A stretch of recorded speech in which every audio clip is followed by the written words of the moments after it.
This is the Stephen A. Smith Show podcast. I'm Stephen A. What's up, everybody? Welcome to the latest edition of the Stephen A. Smith Show, coming at you as I love to do every weekday over the airwaves of ESPN Radio, 250 plus markets across the United States of America, plus ESPN Radio on Sirius XM Channel 80. Got a lot of stuff to get into today. Got a draft that's taking place in about 48 hours, so a little over 48 hours or so. The New York Knicks have the 9th pick overall. The Clippers, the Los Angeles Clippers, have the 12th and the 13th pick overall. The Los Angeles Lakers, I believe their pick is like 25th. Okay, so it's going to be real interesting talking about them, who they should draft. Got some dude, Kevin Hutter, or whatever the hell his name is, out of Maryland. Some 6'7" shooter that, according to my man, Broderick Turner, does a great job for the LA Times. He's projecting that that's who the Lakers are going to take with the 25th pick. Where's the New York Knicks at number 9 overall, Mikal Bridges, because the person that they probably want, Michael Porter Jr., who was on Will Cain's show on ESPN Radio yesterday. This guy is expected to be drafted 8th overall by the Cleveland Cavaliers. We shall see. We shall see. We got that to get into today. Reggie Miller shooting down the Knicks free agent prospects. I'll get into that a little bit later as the show progresses. Of course, the Giants, Saquon Barkley, to appear in ESPN's The Magazine's annual body issue. I got something to talk to y'all about that when it comes to the body issue. Some of these dudes in ESPN The Magazine. I just got something to talk about that. But I got something to say about that. Just brace yourself, okay? I won't bring that up just yet. But brace yourself for what I'm going to say about that damn issue. That ESPN The Body issue, okay? Let me just point that out. And, of course, Gennady Golovkin agreeing to fight Canelo Alvarez. LA Times wrote an interesting story about that today. I'm definitely going to talk. Lance Pugmire from the LA Times, he wrote an interesting story about that today. I'm going to talk about that a little bit later on the show. Plus, Errol Spence Jr., IBF welterweight champion of the world. He'll be on with us in hour number 2. So we got a lot to get into, no doubt about that. Looking forward to having those conversations right here with Stephen A. on Stephen A. Smith Show, ESPN Radio. First order of business, however, is news emanating out of Houston, which is news to some of you, ain't news to me. According to our very own Adrian Wojnarowski, Chris Paul is planning on staying in Houston. Obviously, Adrian Wojnarowski knows what he's talking about. It's something I said for weeks now. Something I said a few days ago. And obviously, when you think about Chris Paul, it is what it is. The reality of the situation is clear. Chris Paul isn't expecting to go anywhere because Chris Paul is incredibly happy in Houston. No state income taxes in Texas. That means in the city of Houston, Texas, you ain't got to pay no state income tax. You're talking about, what is it, anywhere from an 8 to a 12% jump on your income, your take-home income. I think that matters. I don't know about the rest of y'all, but it would matter to me. Make no mistake about it. I get to bring that extra money home. That means a lot to me. And I'm quite sure it means a lot to Chris Paul. So we got to throw that out the way and appreciate that for what it is and just move forward in that regard. But we'll take this a step further. And we'll take it a step further from the standpoint that Chris Paul wants to stay in Houston. Ladies and gentlemen, y'all might think about the $150 to $200 million that Houston is going to have to pay him. You might ask yourself, at 32 years of age and injury prone, particularly when it counts in the postseason, is he worth those dollars? That might be the angle that y'all are exploring. That might be the kind of thing that you're thinking about. And I'm not poo-pooing that. I'm not knocking that. I understand. Because at 32 years of age, coming off an injury, a hamstring injury, Game 5 of that Western Conference Finals, could have happened to anybody, but seems to happen to him at the most inopportune of times. Since he's not getting any younger, since this is a thoroughbred league, since you have individuals in this league that are younger, more spry, can run up and down the court, plus they're taller, they're longer, you got to wonder, okay, what kind of money should Houston give CP3? Let me be the first to tell you. There's not a debate in this fight. You got to pay CP3 whatever Houston agreed to pay him when he agreed to come to Houston last year from L.A. That's what the hell you got to pay CP3. It's just that simple. Because there's nothing that CP3 did that would discourage you from trading him based on what you saw from the Houston Rockets this year. Best record in basketball, home court advantage, when he was on the court together with James Harden and Clint Capella, I think their record was like 51-3. They went to the conference finals. They had a 3-2 lead on Golden State, the reigning defending NBA champions, before Chris Paul went down, which to me elevates his value, not diminishes or compromises it. Now, obviously, there's reasons to have some level of trepidation because, my goodness, why do I want to pay you if all you're going to do is get hurt on me when it counts? But a hamstring pull could have happened to anybody, y'all. I was on the phone with Allen Iverson that day, the day of Game 6. I was on the phone with Allen Iverson. Allen Iverson said, look, man, Chris Paul ain't coming back. So what are you talking about? I said, he won't be back for Game 6, but Game 7. He said, my man, Chris Paul ain't coming back. He said that injury itself is a minimum of 2 to 3 weeks. Minimum. He ain't coming back in a couple of days, Stephen A. It ain't happening. And sure enough, Allen Iverson, basketball analyst wannabe, evidently. He was right. He was right. But again, that's the story to everybody else. Let me tell you what the story is to me. How Chris Paul is more interested in Houston than he is in L.A. or New York. How LeBron James is more interested arguably in Cleveland or Philly than he is in New York. How Paul George, New York ain't even crossed his mind. See, these are the kind of things I'm paying attention to because when I think about the media capital of the world, or the penultimate media capital of the world, which is second. Well, I shouldn't say penultimate because second, that means second to last. And I didn't mean that. I'm talking about second. In second place. That would happen to be the City of Angels, Los Angeles, California. And when I think about LA and I think about New York and I think about the fact that the superstars aren't salivating at the opportunity to come here, this is a problem. It's a problem. Now, the New York Knicks case is very depressing. Because they stink. And I'm talking record-wise. Me personally, I like a lot of people within the organization. I happen to like Steve Mills. And I'm rooting for him. I happen to like and respect Scott Perry and his resume a great deal. And I'm rooting for him. James Dolan, James Dolan is a billionaire who cuts the check. But my knock with James Dolan is I think somehow, some way, business gets in the way of basketball matters and compromises the New York Knicks franchise. Anybody can act like they don't know. It's a lie. New York Knicks can sit up there and talk all they want to. It's a lie. I'm not sitting there talking about it's a heavy hand and business is interfering with basketball. But the specter of all things, Cablevision, Madison Square Garden, etc., gets in the way to some degree of what you want to do basketball-wise. Because there's too many hands in the cookie jar, always interfering with something. And I definitely, at least that's what I've always heard. And I'm giving credit to that and credence to that because I don't want to believe that just one particular owner happens to be so inept that he's contaminated this franchise like a damn virus and nothing is good is going to come of it. I don't want to believe that about James Dolan. So instead, I'm going to take the nicer approach, Jonathan Winthrop, my producer extraordinaire, who gets along great with the Knicks. God bless you. Okay? I'm going to take the lighter side of it all. And I'm going to say, you know what? It's not James Dolan. Because we all know how sensitive they are when it comes to criticism of James Dolan, a.k.a., Charles Oakley. We all know how sensitive they are with criticism of James Dolan. So we don't want to do that. Never that. Never that. So instead what we will do is we will sit up there and say, no, it's the heavy hand of Madison Square Garden. Because that way, John, you're not personalizing it, okay? You're talking about the institution of Madison Square Garden as opposed to one man. I'm sure he can understand that.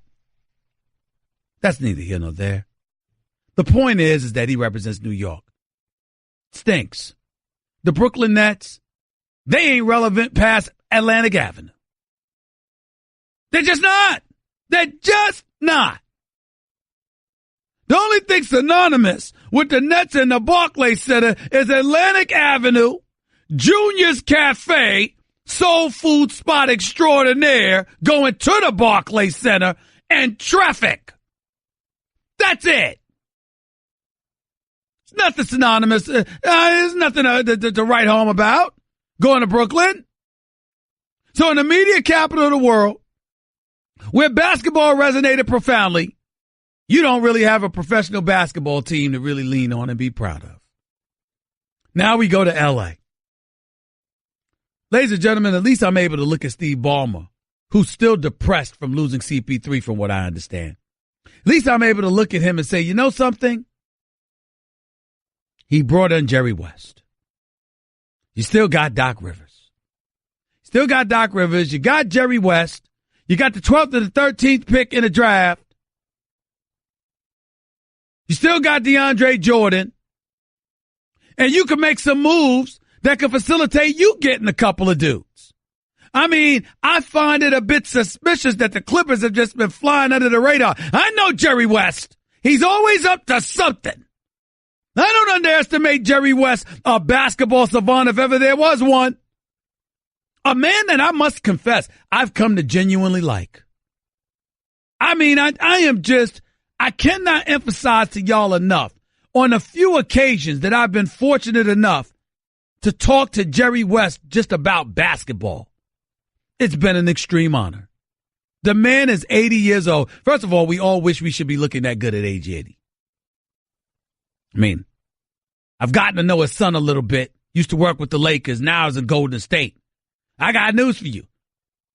Yeah, there's Daddy, and then there's his son. But Daddy probably look almost as damn good as his son.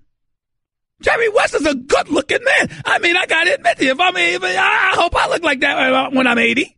First of all, one thing is clear. I won't have nearly as much hair as him. I have no shot at that. I mean, I already got less hair than him. But Jerry West is a basketball savant, in all seriousness, and you know he's plotting something. And Doc Rivers knows a thing or two about basketball as well. He is a champion after all. You know he's plotting something. And Steve Ballmer has got bucks the Lakers could only dream of having. Even though they all have to play relatively the same. Which brings me to the Lakers. Regurgitating and reiterating the same point, and I'm going to stay on it until all of free agency is over. Magic Johnson has got to deliver. To be the Lakers, to have that tradition, to have the purple and gold as your backdrop, to be the star-studded franchise that you are, and to literally and legitimately have a shot at two of those stars, and a third basically has asked to be traded to you.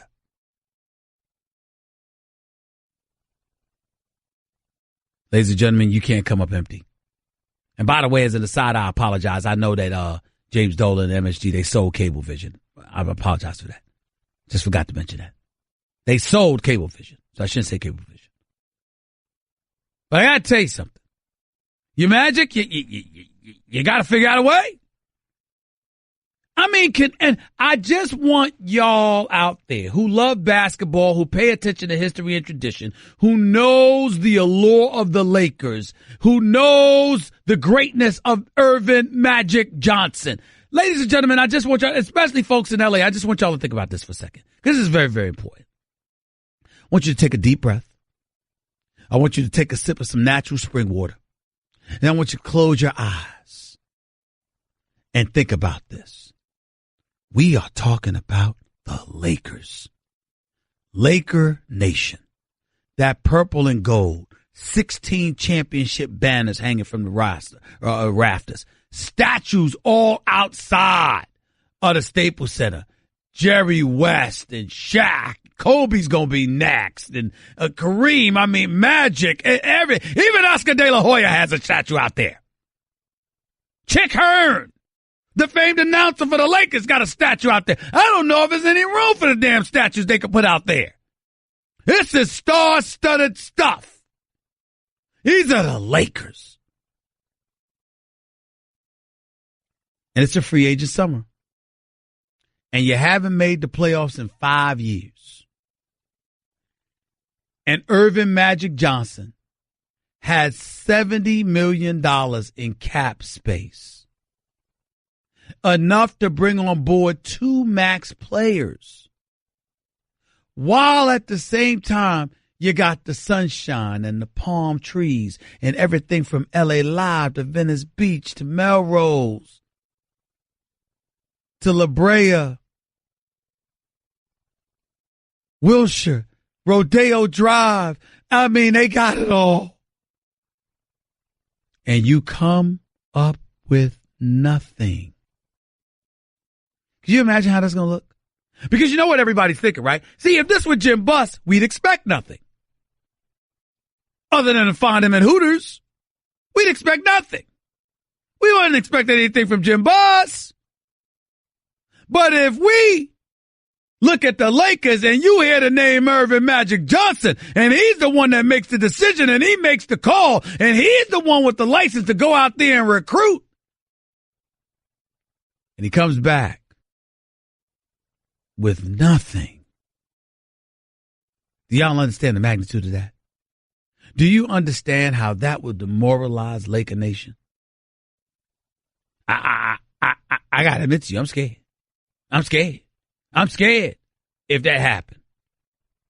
I'm rooting for my man Magic Johnson. Well, let me stop lying. I'm rooting for myself too. Where the hell you think I want to be? So understand, there's a lot at stake. And we got to see what he's going to do. LeBron, Paul George, Kawhi Leonard, in my estimation, Magic's held it down if he gets 1. He succeeded if he gets 2. If he pulls off the trifecta, he's the Magic Man. If he ends up with nothing, the pressure doesn't begin to describe the state of affairs associated with Laker Nation. 888-SAY-ESPN. It's 888-729-3776. That's just one item I want to get into. Another item I want to get into is Jay-Z connecting with Puma. Look, y'all, Puma's been out of the game for a while. They were there in the 70s. They just signed Walt Clyde Frazier to a lifetime contract because he was their first signature brand signee back in the 70s when he was a member of the Knicks, bringing a championship to New York. Little did we know that would be the last time. I'm 50. Ladies and gentlemen, at that time I was 5 years old. 5. That's how long ago it was that the New York Knicks have given me a reason to celebrate. But I digress. My point is, Clyde Frazier was their original brand representative, essentially. And now Puma is trying to get back into the game with the basketball shoes and beyond. They signed him to a lifetime contract. They signed Jay-Z on board as their creative director. And everybody thinks that Jay-Z is going to change the game. I hope he does. I root for my brother. But I'm reluctant to believe that that's going to occur. I think that Jay-Z will bring attention to the Puma brand. They'll be great when it comes to the hip-hop industry. But when it comes to actual basketball shoes, particularly being worn by 7-foot, 250-plus pounders like DeAndre Ayton and Mo Bamba, I'm not so sure. I'm just of the mindset, not that Mo Bamba's with Puma, was with Puma. I think it's DeAndre Ayton. Is it Mo Bamba? I think it's DeAndre Ayton. It's A.Smith and Bagley, and Marvin Bagley out of Duke. I don't know if they're going to wear Pumas on the basketball court. They might wear it to style and profile while they're hanging out. I don't know if they're going to wear it on the basketball court. So it's going to be real interesting to see what Jay-Z's able to pull off with that. I don't think that, Puma's in the same family as Adidas. Nike's king. I just don't know what to expect. I don't know what to assume about these boys. Time will tell. I'll have to wait and see. More to Stephen A. Smith Show on ESPN Radio. Your calls on NBA free agency, on pressure on Magic Johnson, on CP3 staying in Houston. What's he going to be able to do there? And, of course, Jay-Z and Puma. You're listening live to Stephen A. on ESPN Radio. I just saved hundreds of dollars by switching to Geico. I feel like a whole new person. Disclaimer, you will not become a whole new person. This is impossible. You might be able to join a gym or diet program, buy a new wardrobe, get hair implants, but your DNA and physical form will remain the same. Geico waives any and all liability if you attempt to become a new person, except a cyborg. If you choose to become a half-human, half-cybernetic organism with lasers for eyes, the Geico legal team would be cool with that, because, quote, laser eyes are pretty sweet. Pew, pew, pew, end quote. Geico. 15 minutes could save you 15% or more. You're listening to the Stephen A. Smith Show podcast. To the phones we go at 888-SAY-ESPN. It's 888-729-3776. Sal in Brooklyn, you're live with Stephen A. Talk to me. Hey, Stephen. Thanks for taking my call. Go ahead. My question was about the Knicks. Do you see them moving up in the draft at all and targeting a certain player? Nope, because I don't think they have any assets to move up in the draft. Do you think they would trade down then? Maybe pick up some assets? Again, you're asking, what's the asset? What do you give? What do the Knicks have to give up to get anything? That's the question you consistently have to ask yourself. What do the New York Knicks have to give up in order to get anything?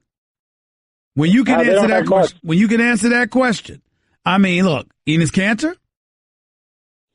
I mean, is that where you want to go with this? A high salary? How about Joakim Noah, who's owed almost $38 million over the next 2 years guaranteed? How about that? Nobody would take Noah. Okay. Tim Hardaway Jr. I mean, $37 million before he's got an $18 million option.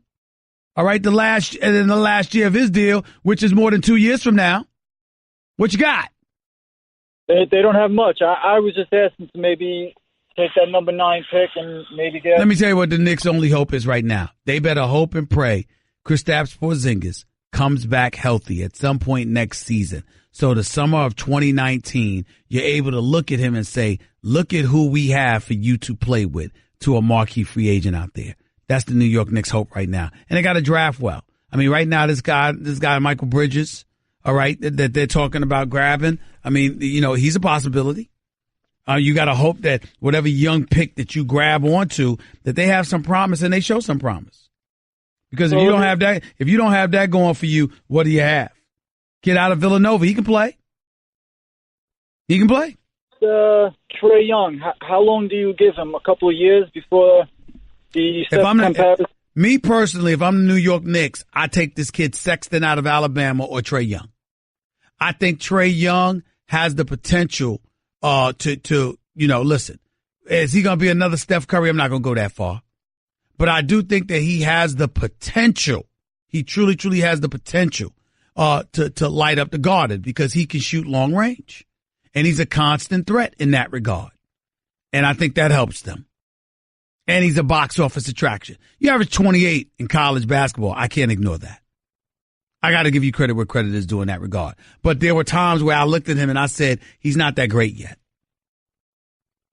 All right? Appreciate the call, man. Thank you so much. Devin in L.A., you're live with Stephen A. Talk to me. Stephen A. freaking Smith, dude, it's such an honor and a pleasure to speak with you, man.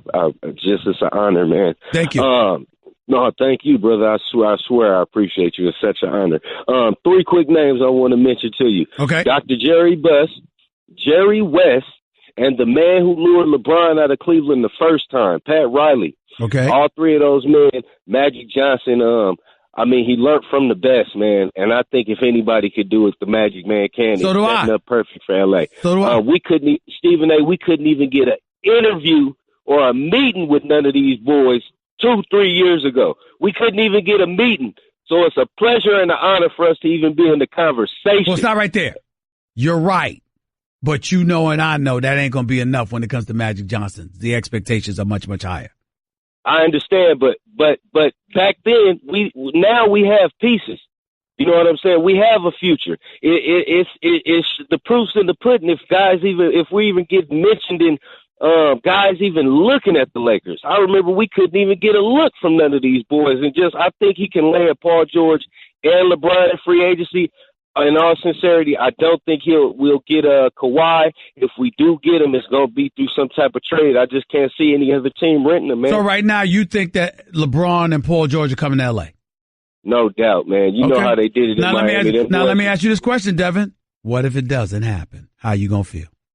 Well, I'll tell you what, like I said, man, expectations are where they need to be. All I want to say is the young pieces, man, even if it doesn't go through with PG or LeBron, which I doubt. But the girls basically telling you, call me, let's hang out. They done basically said that, man. But all I'm saying is our young pieces, we got some nice young pieces now. Brandon Ingram ain't a scrub. You know, he's got some game. Julius Randle, people are just forgetting, not even talking about this kid, man. He is a bull. He is coming. I got you. You just sound a little bit too emotional. You and I both know this team is young. You and I both know that Lonzo Ball, let's face reality, man. I mean, when is LA going to wake up and acknowledge that Lonzo Ball disappointed folks? I'm not saying he was awful. Please don't get me wrong. But when you saw what you saw in Jason Tatum, you and I know good and damn well Lonzo Ball was picked for business reasons. He was box office. Okay, but his dad is a hell of a salesman. That's right. Yeah. But listen, how that make you feel? I mean, we understand that his dad is a hell of a salesman. We get all that. But how that make you feel as a Laker fan? Come on now. I mean, we're gonna be real. We're gonna be real about it. Let's be real about it. Listen, Stephen A. Just because he didn't pan out this year, his father put a tremendous amount of expectations on him. He's a 2-3 year project. Okay. Blank period. Okay, that's fine. That's fine. But like I said, you act like even if they got no one, you're going to be totally cool with that. And I'm saying that's pretty dicey. That's all I'm trying to say. That's all I'm trying to say. But I appreciate the call, Devin. Appreciate the love. Keep it coming, my man. Let's go to Corey in South Carolina. You're live with Stephen A. What's up, Corey? Hey, Stephen A. I called about a month ago asking if you have watched any film on Ray Spalding and see where he would get drafted at. I did not. I apologize for that. I've been very, very busy, as you know, over these last few weeks covering the NBA playoffs and the finals, and I have not had an opportunity to look at this guy. My apologies. Sir, I think he's going to be a superstar. You know, a lot of people sleep on the boys out of Louisville, and this will get Donovan Mitchell. Mm-hmm. Okay. Yeah. All right. I'm going to ask around about him. I've got my sources in the NBA that have seen him. I can tell you that much. They'll tell me what I want to know about him. That much I can tell you. I appreciate the call, though, Corey. Thank you so much. Derek in Chicago, you're live with Stephen A. What's up, Derek? Yeah, what's up, Stephen A? I got two things for you. Go ahead. And all of this Kawhi, LeBron, and Paul George talk, which action do you expect to happen first? Do you think LeBron is sitting back and waiting on Lakers to sign Paul George or for them to trade for Kawhi? Or do you think LeBron signs with the Lakers regardlessly? I think that if LeBron's going to come to the Lakers, he's going to come to the Lakers regardless. I think Paul George is going to wait to see what LeBron does because Paul George has Oklahoma City backing up the Brink truck for him to give him those max dollars. And he's going to have to turn away that money and Russell Westbrook in order to go to L.A. And I think that if he ends up doing that, it's because he wants to be in L.A. But I think LeBron makes the decision easier for him to leave OKC. Yeah, I agree. If it's going to happen, it's because LeBron makes the decision easier for him to leave OKC. See, we can say what we want about Russell Westbrook. And Russell Westbrook might be temperamental. He might be a bit different and eccentric. But there's no doubt he's a superstar talent. He's an unstoppable force. And I've never seen anybody in better shape, maybe other than LeBron. I mean, this guy, Russell Westbrook, plays 100 miles an hour all the time. He's a superstar, man. And I hate seeing him go home in the first round. I really, really do. I want to see more. I definitely want to see more Russell Westbrook, but he ain't going to be able to do that without teammates. That's not going to happen. Yeah, and my last thing, is there any hope for the Bulls in the draft and in free agency? Hope for the Bulls? Yeah, in the draft and in to sign somebody. I think when you're looking at the Chicago Bulls, you're thinking about next year. Let's just call it what it is, man. Chicago Bulls are not in a good place. I got a lot of questions about their leadership, to be quite honest with you. A lot of questions about where they are because, you expect more. And they're going to have some cap space next year. They only committed to about $60 million. I mean, and you got to remember, you got to do a couple of things, okay? This kid Markkanen can play. All right. But Zach LaVine, you got to make a decision about him. He's got a qualifying offer. He's looking for a contract extension. So you got to take care of him. You got to take, marketing is there for you. You got to decide how much money you want to spend on Zach LaVine so you can ensure how much money you're going to have next year and beyond. Because Zach LaVine can play. All right? All right, thanks for taking my call. All right, no problem. 888-SAY-ESPN. It's 888-729-3776. More of your calls on NBA free agency, on NFL, on Puma and Jay-Z in a minute. You're listening live to Stephen A. on ESPN Radio. Guess what? You're in the middle of the Stephen A. Smith Show podcast. Damn it, I mean it! Somewhere early in in hour number 2 of the Stephen A. Smith Show right here on ESPN Radio, we will have the IBF World Welterweight Champion, Errol Spence Jr. Definitely looking forward to talking to him. One other thing that I wanted to make sure I mentioned and brought up on the show that's going to be open for discussion. Civil rights organizations prodding the NFL to do away with its national anthem policy. Let me say this. I agree. I agree that that's exactly what the civil rights organization should be asking for, but not because of the civil rights organization's positions. Whether that's the Rainbow Coalition or the National Action Network with Al Sharpton, whomever it may be, it's not about that. You know what it's about? It's about the fact that this is futile. The policy is ill-fated. It's not going to work. Let me make sure I'm clear about my position. I am not an advocate of the NFL doing things unilaterally, not negotiating and partnering with their players' association and coming up with an agreement that works for both sides. I am not an advocate of unilateral decisions on the part of the NFL. However, there are times where desperate times call for desperate measures and things are a bit different. Here's what I mean. If you are the National Football League, okay, you're too late to the party. You were engaged in what Senator John McCain called paid patriotism. You were taking money from the Department of Defense in the millions to advertise and market the United States military, encouraging recruitment efforts and beyond. That's what you were doing. Well, the NBA was doing it too. Major League Baseball was doing it too. And guess what they did? They made sure they had a policy mandating that you stand for the national anthem. So there was never a controversy because you would automatically be in violation of rules that were already on the books. The reason why Colin Kaepernick had you dead to rights, the reason why Colin Kaepernick was such a problem is because he violated no laws. He violated no bylaws. So you being the National Football League, all you did was cave to pressure. That's all you did. You caved to pressure. And you caved to pressure because President Donald Trump opened his mouth. His constituency rallied by his side. You felt it was affecting your bottom line. And you said, my God, we've got to change this.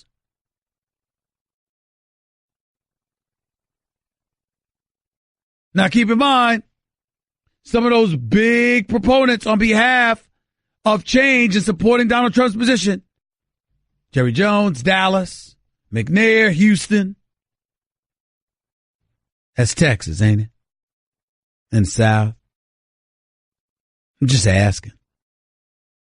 My point to you is primarily this. Cat's out the bag. You now invoking a policy that calls for folks to come out of the locker room after the national anthem is being played. If you're going to take a knee during the national anthem, they're not going to allow that. So you got to stay in the locker room until you come out. Hell, everybody's going to get scrutinized because of that.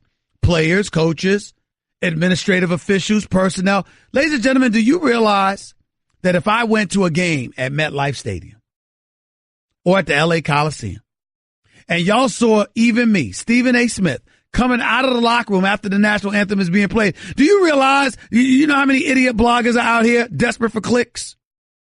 Do you know how quick it's going to be national news? Look at Stephen A. He's walking out after the national anthem. Oh, my God. And I've never taken a knee during the national anthem. I would never do that. That's just not me.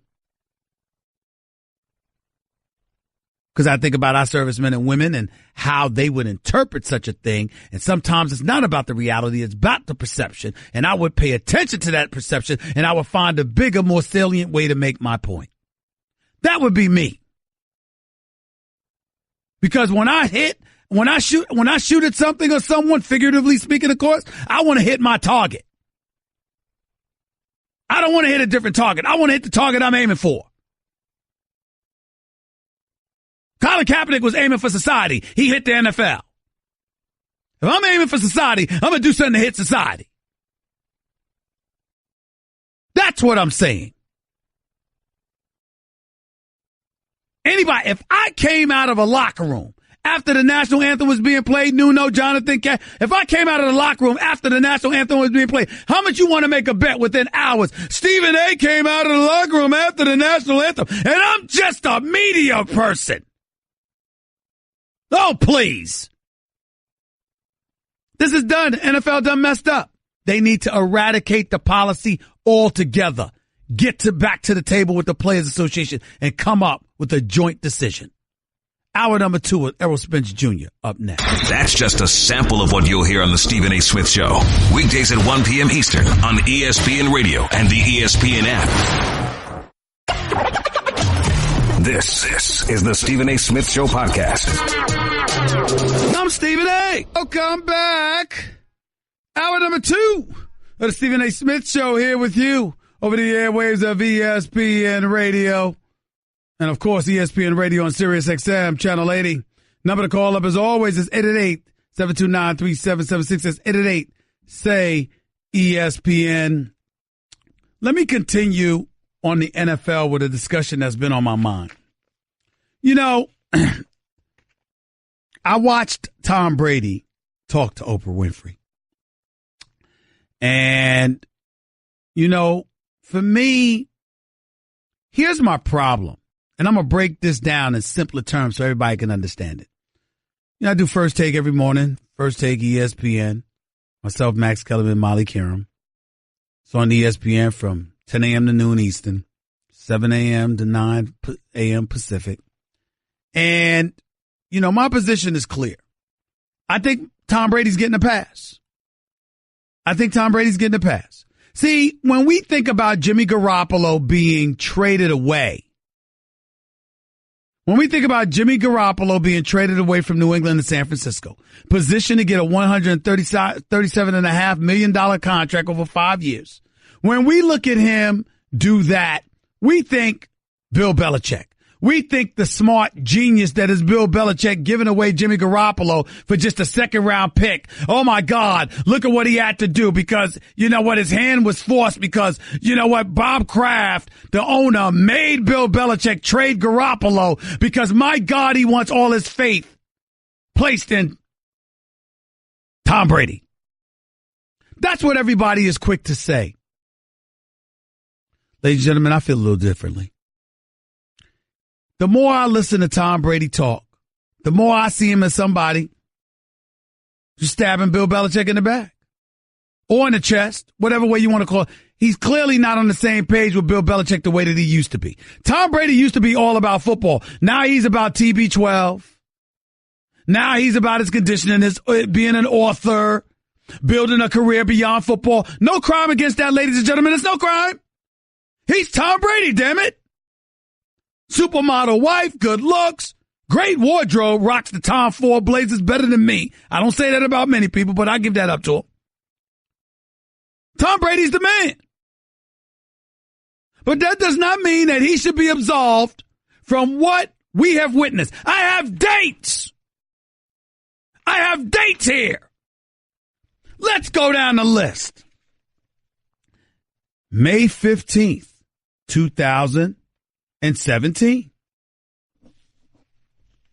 Tom Brady in an ESPN published interview states, quote, I always said in my mid-40s, and naturally that means around 45. If I get there and I still feel like I do today, I don't see why I wouldn't want to continue. That's what he said. May 15, 2017. It's right here. It's right here. Okay? Now, we fast forward to October 30th, 2017, after news is circulated that Bill Belichick and the New England Patriots were trying to re-up Jimmy Garoppolo. They failed to reach an extension. Why? Because Tom Brady still wants to play, and him and Jimmy Garoppolo have the same agent. So if anybody would know how long Tom Brady's intending to play, it would be Jimmy Garoppolo. Because he's looking to get paid too. You can't get paid if you don't play. Can't get paid if you're backing up Tom Brady, who's got the supermodel wife, the exceptional diet, the trainer that's off campus right across the street from Gillette Stadium, the TB12 book, and a fawning media that'll swear to you he sprayed perfume after he passed gas. That's Tom Brady. That's who we're talking about here. So this dude is fully aware that Jimmy Garoppolo is trying to negotiate a new deal because they have the same agent. And they're playing the same team. So why would he not know? And what does he do? He complains. He defends himself. He looks out for his future.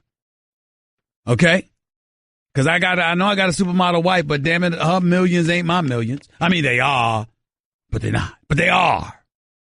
But they're not. But they are. Nevertheless, October 30th, 2017, New England Patriots trade Jimmy Garoppolo for just a second-round pick. Bill Belichick picks up the phone, tells Robert Kraft, this is what I want to do, this is what I'm going to do. Robert Kraft gives him the okay. Why? Because according to my sources, Robert Kraft only interferes with decisions made by Bill Belichick under one situation. Robert Kraft does not want individuals with a history of domestic violence on his roster. That is the taboo. We can build a championship team without dudes with a checkered past involving domestic violence. He'd prefer that there's no drugs or alcohol or any other kind of transgression, but he's a stickler on a domestic violence issue. You got a history with domestic violence. You ain't playing for the New England Patriots. Matter of fact, I was told the only time that Robert Kraft ever felt the need to step in with anything was a situation involving Bill Parcells and Terry Glenn, who I think has now passed away, God rest his soul. If I remember correctly, I think that was him. So my point is, outside of that, that was when Bill Parcells said, if you have to go and shop for the groceries, at least get a chance to pick out some of the items, whatever the words he used. Neither here nor there. Other than that, Bob Kraft doesn't interfere. So Garoppolo is gone. Brady stays. Brady's balling. Brady passes for 500 yards in the Super Bowl. And now what Brady's saying to Oprah of all people? Oprah. Well, I'm closer to retirement than I originally thought. So now here you are talking potential retirement sooner than later. Did you say that when Garoppolo was still on the roster? That's all I want to know. Did any of y'all hear that? No, did you hear that? How about you, Kat? What about you, Jonathan Winter? Did you hear Tom Brady allude to anything about retirement being sooner than later when Garoppolo was on the damn roster? Yes or no? So now here we go with this. Now we talking this stuff now. Now, here we are with the retirement talk. He's basically telling Bill Belichick, screw you. Give a damn how you feel, what you think. Yeah, it's my show now because you don't have that successor. And you can't get rid of me because guess what? I'm here and Garoppolo is gone. And not only is Tom Brady saying that, Because Garoppolo is gone, he has the audacity to be looking for an extension with more money in the process. I shouldn't say audacity. He is Tom Brady. He's a winner. He's a champion. None but mad respect for him. And I'm not even saying that he's wrong here. Because who's to say that Bill Belichick doesn't deserve it? All I'm saying is, damn. Talk about being Captain Obvious. I mean, now is when you pick the time to get to bring up retirement talk to Oprah. Wasn't talking to us. Wasn't talking to the sports media. Oh, no. This is when he sat down with Oprah. Damn it, with the Senate, I don't know if it was in her backyard or yours. But you sitting down with Oprah, that's going worldwide. And that's what he did. I think it's a slap in the face to the organization. I think it's a slap in the face to Bill Belichick. Because you damn sure wasn't saying that when Garoppolo was there, which says to me, guess what, Tom Brady? You were worried about your future, and you played politics. Now, I ain't hating on it because he ain't wrong. But this thing that he's above reproach and above playing those games, and he's all about football and just leaving it all out on the field, all of that goes out the damn window now. All of it. Period. In other words, Tom Brady smells just like the rest of us. It ain't perfume after all, it's gas. And sometimes his stinks too. Go figure. Go figure. 888-SAY-ESPN. It's 888-729-3776. This is one of the items that I want to bring up to you. You also heard my position. You also heard my position about the NFL national anthem. Just do away with policy. It's stupid. You can, if you're outside, you've got to stand. But if you're not going to stand, then stay in the locker room until the national anthem is over and then you come out. Really? That's just not smart. That brings attention to a whole bunch of people other than folks actually kneeling. But I'll get back to that in a little while. Right now, I got to talk to the man. I got to talk to the man who is the IBF welterweight champion of the world. Arguably one of the best pound-for-pound fighters on the planet. Actually, that's not in dispute, by the way. I'm talking the only issue that I have with my next guest.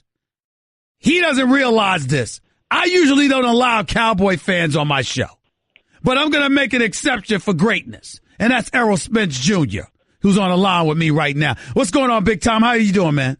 Hey, what up, what up? I'm doing good, man. Why you got to start with the Cowboys stuff already? Why we're not going to do this, man. Look, Errol Spence Jr., why you on national television bragging about the fact that you're a Cowboys fan? I mean, what's up with that, man?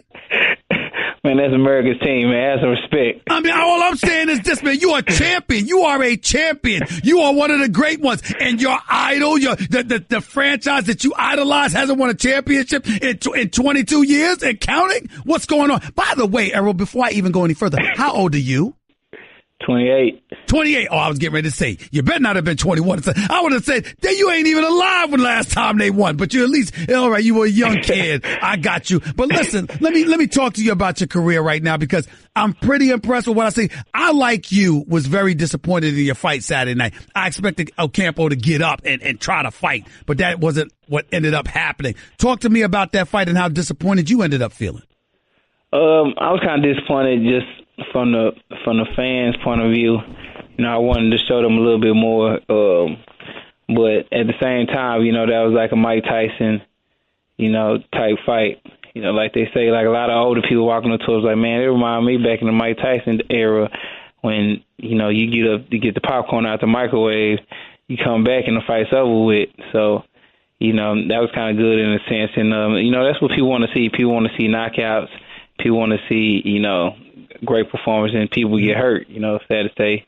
But, you know, it was a good performance. You know, I thought he was going to go a little bit more. I thought he was going to get up, but he couldn't get up. So I changed my name to the Body Snatcher. Let me ask you this question. When you work so hard to prepare for a fight and it ends that quickly, do you think it has the potential to take anything away from you for future fights just because of the work you weren't allowed to get in because you made such quick work of the opponent? No, I mean, it was bittersweet because, I mean, at the same time, I would have been happy with the knockout in the first round if I would have fought somewhere else instead of home because, I don't get paid for overtime, so, at all. So, I mean, if I'd have got him out of there and somewhere else, I would have been happy. But just the fact that I got him out at home in the first round, knocked him out, I kind of wanted to get the fans a little bit more, and I wanted them to see a little bit more. But everything happened for a reason, and that's what we train hard for. I stay focused, training a 100-some degree gym, and training with Jamel Charlo. Prepared me, basically to land that shot. So, land a perfect shot to the solar plex, and it was over. I'm glad you brought that up because I'm going to ask you about Charlo a little bit later on in this interview. But for right now, I'll stick with you from this perspective. Where do you think you are right now, in terms for pound fighters in the world?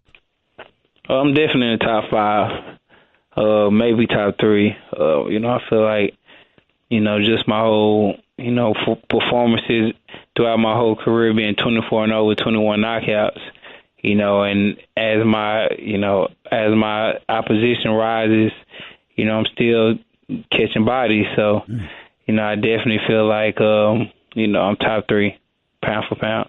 Errol Spence Jr. right here with Stephen A. on ESPN Radio. Now, you won this fight. Now, don't tell me just anybody, whoever's the best unifying the belts. I understand that comes with it. I totally get it. Not denying it. But my question to you more so than anything would be this. Is there a particular opponent at this moment in time that you want more than anybody else? For me, the main fight that I want is the winner of Danny Garcia and Sean Porter. Why that fight? Because they're fighting for the WC belt. Okay. I mean, that's one of the belts I've been wanting. That's the most, prestigious belt out there, right now, the WC belt. So that's definitely a belt that I want. Definitely a belt I want to put on my resume. So right now it's that. And then after that, Keith Thurman, maybe when he comes back. But I already know what you're getting to. You're into Bud Crawford. I was going to get into Crawford, but not before I got to Thurman, though, because I was shocked that you mentioned Garcia and Porter before Thurman, but I understand Thurman has been out of commission. I got to do my homework on him. I don't understand why the hell he's been gone so long. I mean, with you doing what you're doing and Crawford coming up and Garcia and Porter getting ready to fight, even though he beat Garcia by decision, I'm wondering what the hell is taking him so long to get back, aren't you?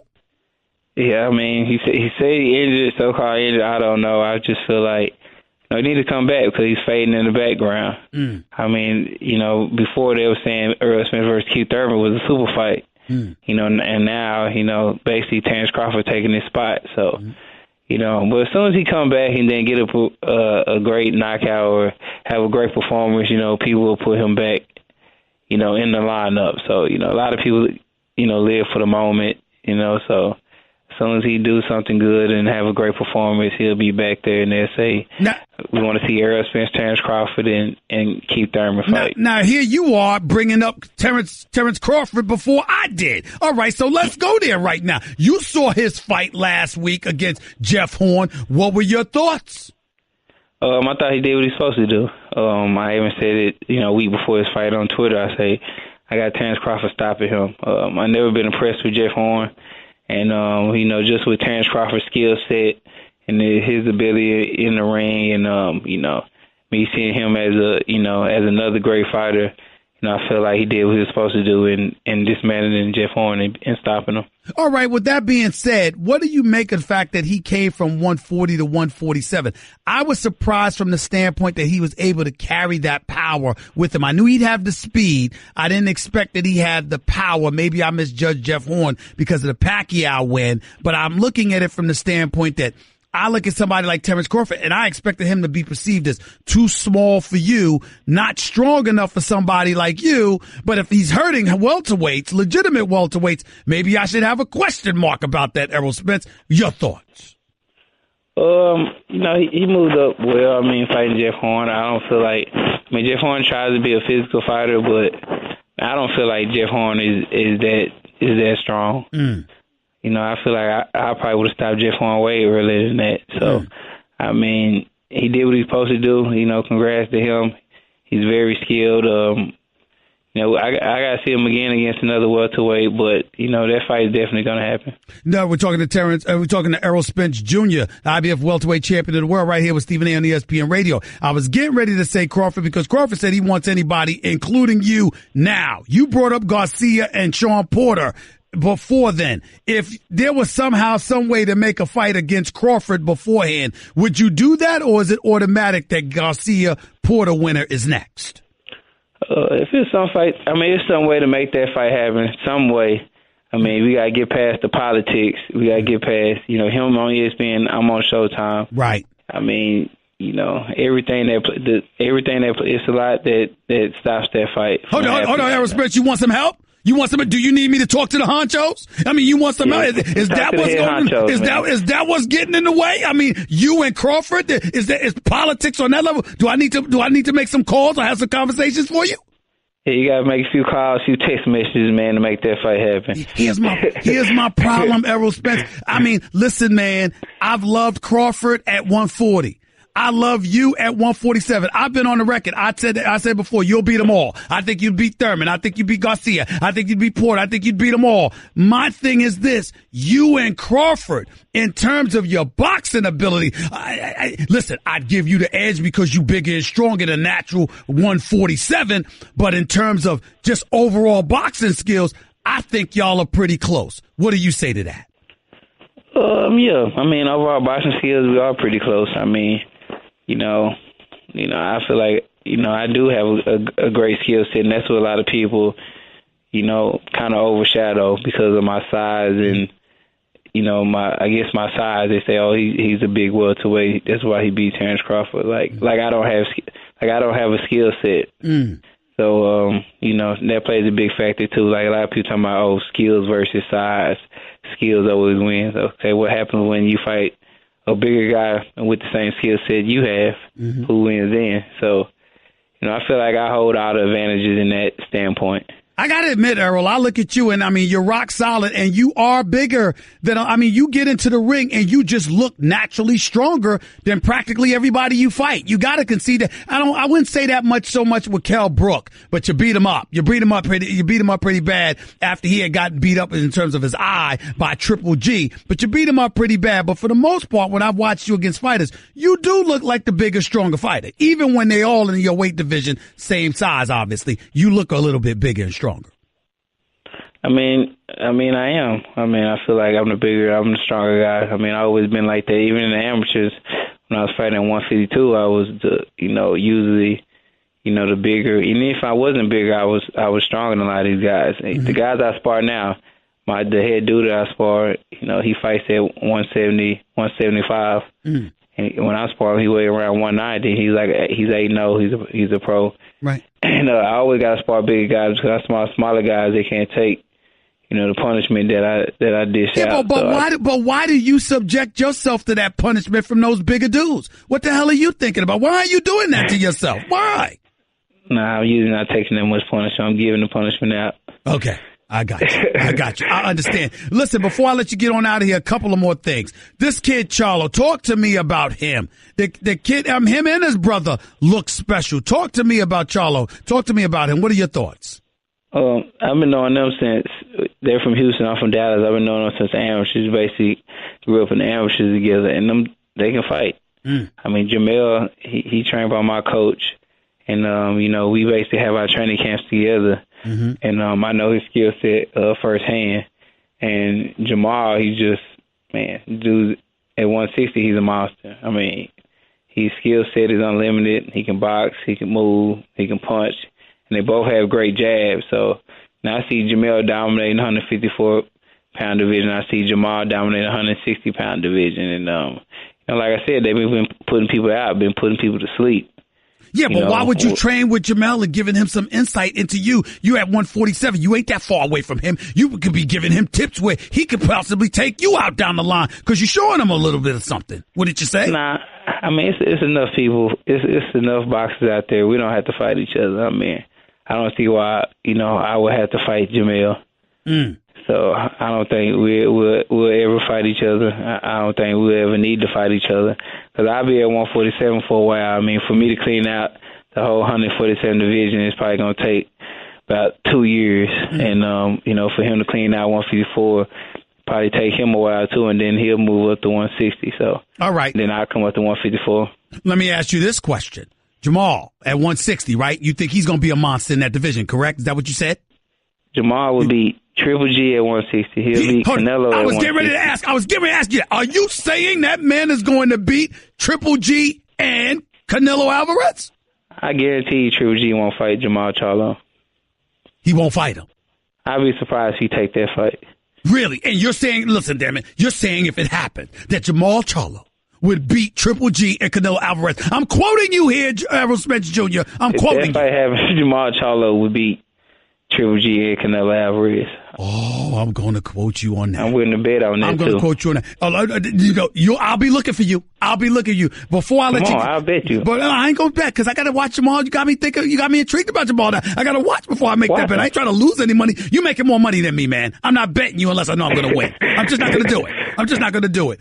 Errol Spence Jr., IBF welterweight champion, right here with Stephen A. on ESPN Radio. Before I let you go, what is this I heard about behind my back? You be imitating me. What's this I heard about that?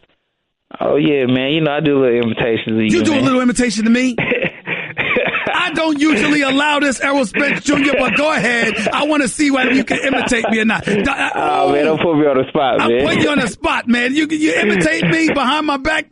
Go ahead. Give it to me. I'm a big fan. You want me to imitate you? Go ahead. Go ahead. I talked to LeBron James personally. He told me that he's staying in Cleveland. He's not leaving. I'll take it, bro. I'll take it. Listen, man, congratulations. Keep doing your thing. And by the way, it would be nice if you end up fighting Crawford or somebody like that.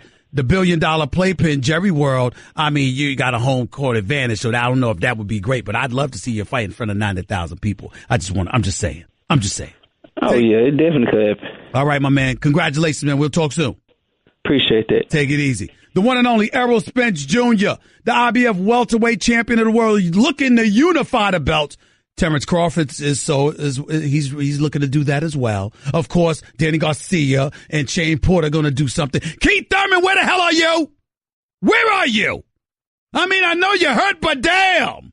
I mean, this is the age of technology and medicine and all. You ain't healthy yet? Hurry up. I want to see Keith Thurman in the ring with these guys. Let's unify the welterweight crown. I'm picking Errol Spence Jr. to do that, by the way. But I reserve the right to modify that as I watch Terrence Crawford. I'm just saying. More to Stephen A. Smith Show on ESPN Radio in a minute. Washing my nose, oh yeah. I'm a shower curtain, and I do one thing. Keep water from leaking everywhere. So you see why I feel useless compared to Geico, who does so much more. Like, not only could Geico save you money, but they've been around for over 75 years. And they give you 24/7 access online, over the phone, or on the Geico app. And they've got a 97% customer satisfaction rating. They do all this while I have to listen to this chucklehead. Oh, good, he stopped. Washing my toes. Oh, great, an encore. Geico. Expect great savings and a whole lot more. You're listening to the Stephen A. Smith Show podcast. Let's go back to the phones. Let's go to Dell in San Antonio. You're live with Stephen A. What's up, Dell? Good day, sir. How are you? Enjoy your presentation and your passion. Thank you. Go ahead. Hey, with Kawhi, the way I look at it, it just seems like he doesn't have much backbone, or he has a low tolerance of pain. And I know there's all kinds of questions as to what has happened between him and the Spurs organization. Mm-hmm. And my hopes are slowly fading away that something can be done about it, because we had heard here that Popovich was even going to go and talk to LeBron to try to bring him down here to play alongside Kawhi Leonard and Aldridge. Right. And that would have been quite a combination. No question about it. But let me ask you this question. You're living in San Antonio right now, right? That's where you're calling from, yes, correct? Sir. Okay. Why are y'all just looking at Kawhi? I'm not saying there's no reason. I'm not saying he's not at fault here, because as we learn more, it seems like he could be handling things a hell of a lot better and differently.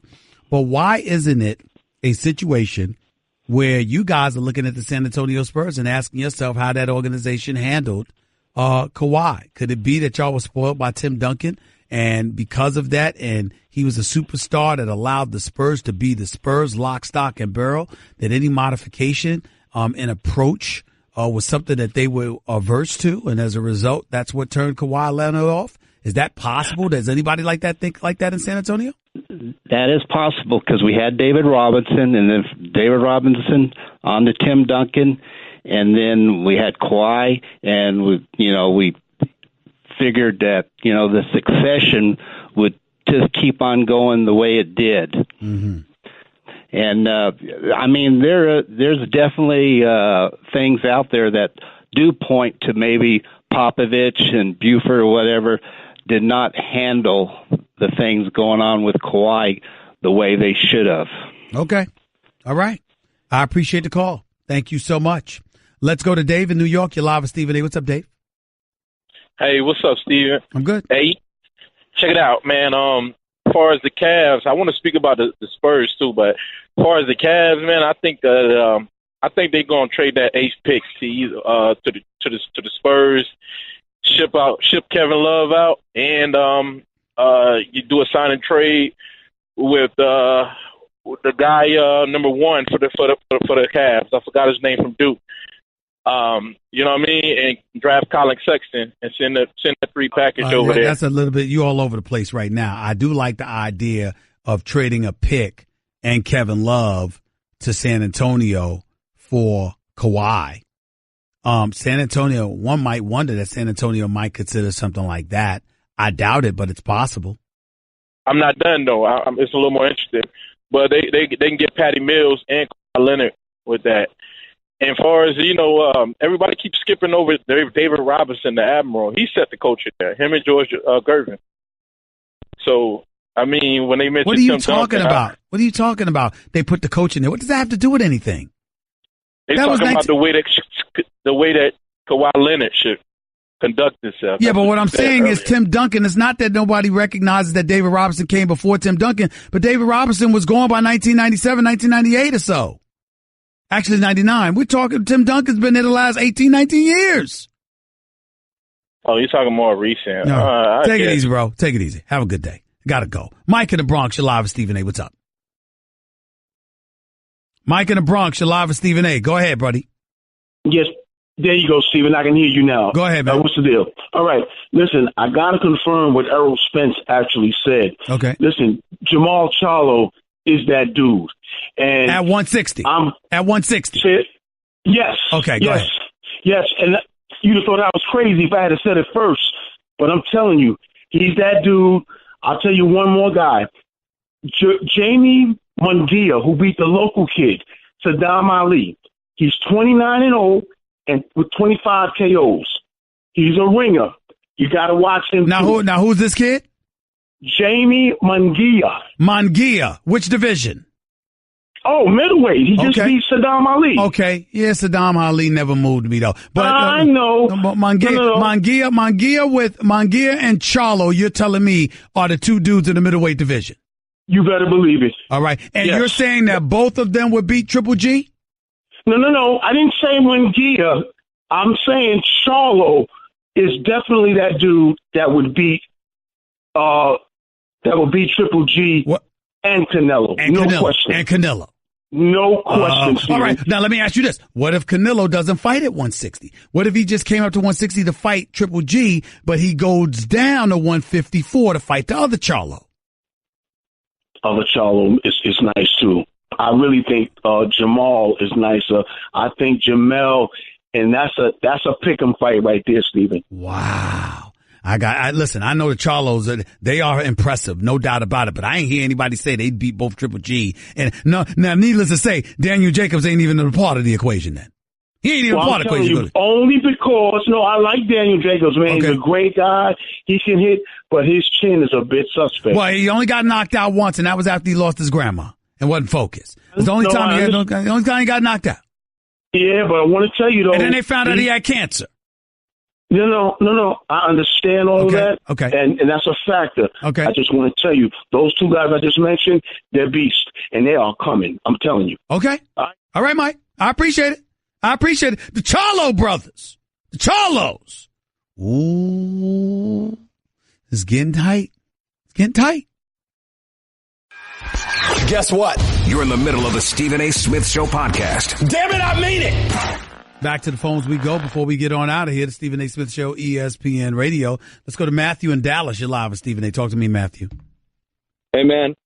Just calling in because I've been hearing all this stuff about the Lakers and free agency, but I haven't heard much about CP3 going to the Lakers, and I know LeBron and him are... That is because CP3 made news because the reports we're getting, and we've been getting for weeks, is that there's no way in hell he's leaving Houston. He's very happy in Houston. He's not leaving. But and also if the Lakers were to only land either Kawhi or Paul George, which one do you think would be better to help LeBron actually get to another championship? Me personally, I think it's Paul George. I think Kawhi helps you because he helps on the defensive end of the floor as well. But I also think Kawhi's presence might impede the development of Kuzma because you may not play them together if LeBron and Kawhi is there. But if LeBron and Paul George is there, and you know, you could put them on the court with Kuzma and you don't lose anything and everything's all right. But that's just me. Appreciate the call. John in Delaware, you're live with Stephen A. What's up, John? Hey, Mr. Smith, how you doing, sir? I'm all right. Go ahead. Really quick, I just want to comment. I love your show, First Take. You, Max, and Molly are awesome. Thank you. I agree with you. You were on the line last week, talking about Jordan. Listen, you're right. There's no way LeBron's better than Jordan, and I'm a LeBron James fan. I love him to death, but there's no question. Really quick, I know there's been talks about LeBron going to Philly, which I would love because I'm a Sixers fan. Well, I used to be when AI was there. But what's going on with Boston, Mr. Smith? I keep hearing him maybe going to Boston, but him and Kyrie don't get along? So how would that work? First of all, it wouldn't happen, number one. Number two, if it were to happen, I think it's because Kyrie would be gone because Danny Ainge would move him up out of there because there's some questions about his knees and the health of his knees. And that's why there's a debate as to how much Kyrie is worth. If Kyrie is healthy, Kyrie is a $200 million player in this day and age. Remember, only Steph Curry has a championship. CP3's there. He don't have a championship. Russell Westbrook is there. He don't have a championship. Kyrie has a championship. So if Kyrie were healthy, Kyrie would be worth every penny as much as those guys. The problem is that his knees are always questionable, and that's the trepidation about him. But I got to go. Appreciate the call. Daryl in Nashville, you're live with Stephen A. Real quick, Daryl, go ahead. Yeah, Stephen A. I'm a diehard Lakers fan, and I just wanted to ask you, if we weren't able to get LeBron James, I'm kind of leaning towards us not doing that because he's so old and played so many finals games. If Paul George was there with us this season, would the addition of somebody like DeMarcus Cousins push us over the top with Paul George? Here's the problem. I don't think DeMarcus Cousins works in that system. I think DeMarcus Cousins is better off in some place like Washington with the Wizards with Bradley Beal and John Wall. I don't think he works better in that system. I think Paul George with the other pieces that you have, I think you're a better team. You're probably a 500 team, a 7th or 8th seed in the playoffs, but that's about it. Joe in San Antonio, you got 30 seconds. Go ahead. Does the distraction of LeVar Ball outweigh the play of Lonzo for future Lakers in free agency? No, I don't think so because I think LeVar Ball stopped being a distraction the second he went to Lithuania. And I think the specter of his son getting traded out of L.A. will scare him enough where, you know what, he's going to speak his mind, but I think he'll pick his spots a lot better, and I don't think he'll be nearly as noisy as he was Lonzo's rookie year. And I'm not going to blame his father. That was Lonzo who lacked aggression. He was more aggressive with his rap lyrics than he was on the court. Talk to y'all in 22 hours. Until then, peace and love. That's just a sample of what you'll hear on the Stephen A. Smith Show. Weekdays at 1 p.m. Eastern on ESPN Radio and the ESPN app.